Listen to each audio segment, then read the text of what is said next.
Alors, on m'a demandé il n'y a pas longtemps de vous donner des petits exemples de rituels en sorcellerie.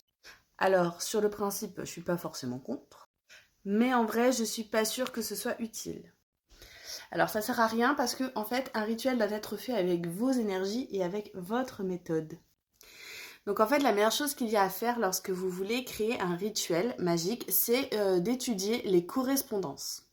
Il s'agit en fait d'étudier par exemple les pierres, les plantes qui vont avoir les mêmes effets pour pouvoir ensuite les assembler de manière magique et ésotérique. Pour un rituel d'abondance, par exemple, on va pouvoir utiliser le basilic, le clou de girofle, le miel. On va pouvoir utiliser en pierre, par exemple, l'aventurine, le riz également. Et je crois qu'on peut aussi rajouter du blé et des lentilles. Bref. Une fois que vous avez fait une liste un petit peu de tous les ingrédients qu'il vous faut avec les mêmes correspondants, vous pouvez élaborer un projet pour un rituel.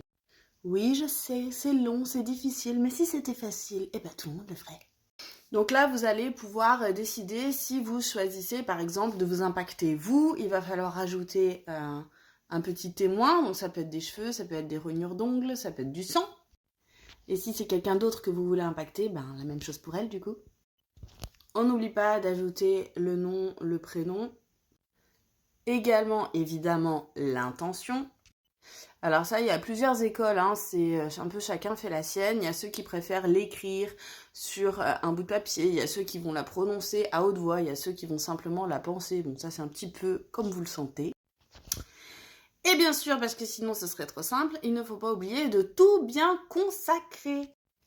C'est là que c'est un petit peu technique, et ça, c'est encore une fois quelque chose qui s'étudie. On doit également connaître un petit peu la signification des bougies, si on utilise des bougies, parce que c'est pas toujours obligé. Et il faut savoir si on décide de sceller ou pas le rituel. Par exemple, il y a plein de gens qui mettent du sel dans des spell jars. Par pitié, ne faites pas ça. Parce que le sel, à un moment donné, il va être rechargé d'énergie négative et ça va être une petite bombe. Moi, je dis ça. Bref, pour récapituler, vous avez besoin de connaître les correspondances, de savoir faire une purification de votre matériel, de savoir consacrer et de savoir un petit peu comment vous allez monter votre rituel. Après, il vous faudra décider à quel moment le faire en fonction du jour, de la semaine, en fonction de la phase de la lune et potentiellement en fonction de la date de l'année.